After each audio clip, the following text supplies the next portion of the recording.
మన పూడూరులో విశ్వ మొదలకంది తెలంగాణలో మొట్టమొదటిసారి మన కేసీఆర్ గారి కేటీఆర్ గారి ఆలోచన మేరకు రైతులు ఎప్పుడు కూడా రాజులు కావాలి, రైతులు ఎప్పుడు కూడా గొప్పలు కావాలని చెప్పి పెద్ద ఆలోచనతోటి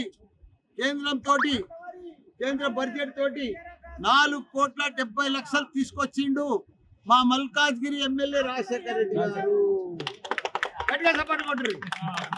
ఆ 4,70,00,000 ఈ రోజు ఫుడ్ ప్రాసెస్ యూనిట్. ఇది ఫుడ్ అంటే 14 గ్రామాలు మేడ్చలు ఉన్నాయి. దీని చుట్టుముట్టు మా ప్యాక్ చైర్మన్ కానీ ప్యాక్ డైరెక్టర్లు కానీ వీళ్ళందరూ సహకారంతో ఇవాళ మంచిగా నిర్మించుకున్నాము, ఎక్విప్మెంట్ తెచ్చుకున్నాము.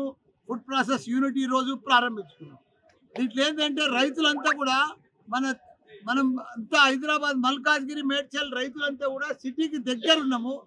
మంచి పంటలు పండించుకోవాలి. టమాటా కానీ, ఆలు కానీ, బెండి కానీ, కూరగాయలు మంచి కూరగాయలు పాలి హౌజులు వేసుకొని పండించుకుంటే పెద్ద పెద్ద పంటలు పండుతాయి. అవన్నీ కూడా ఇక్కడ తీసుకొచ్చి మన ఫుడ్ ప్రాసెస్ యూనిట్లా మనం అవిటిని కూడా క్లీన్ చేసుకోవచ్చు. టమాటాలతో జ్యూస్ చేసుకోవచ్చు, ఆలుగడ్డలతో చిప్స్ చేసుకోవచ్చు. రకరకాలుగా రైతులకు ఫ్రీగా అన్నీ కూడా ఇక్కడ ప్రాసెస్ యూనిట్ ఉంది కాబట్టి మనం అందరం కూడా చేసుకొని వీటిని కూడా అమ్ముకుంటే మనమే పండించుకోవచ్చు, మనమే ప్రాసెస్ చేసుకోవచ్చు, మనమే మార్కెటింగ్ చేసుకోవచ్చు. దానికోసమే ఈరోజు ఈ యూనిట్ ఇక్కడ ప్రారంభించడం.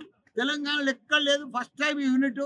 అప్పుడు మన కేసీఆర్ గారు సీఎం ఉన్నప్పుడు ఇదంతా కూడా ఆయన ఆశీర్వాదంతో ఇదంతా కూడా మా రాజశేఖర్ రెడ్డి గారు నేను ఇవన్నీ కూడా ఇక్కడ మంచిగా ల్యాండ్ ఇచ్చి పూడూరులో ఇవన్నీ చేసినందుకు ప్రజలకందరికి కూడా రైతులకందరికి కూడా మంచి ఉపయోగం అవుతుంది.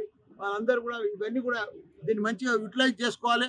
ప్యాక్ చైర్మన్ దీనికి పెద్ద డైరెక్టర్లు కూడా కలిసి రైతులకు అందరికి కూడా వాళ్ళకి హెల్ప్ చేసి వాళ్ళకి మంచి పంటలు పండించి వాళ్ళకి అన్ని కూడా ప్రాసెస్ చేసి వాళ్ళకి మంచిగా డబ్బులు వచ్చేటట్టు చేయాలని కూడా మనం చేస్తున్నాం. అందరికి కూడా నమస్కారం, ధన్యవాదాలు.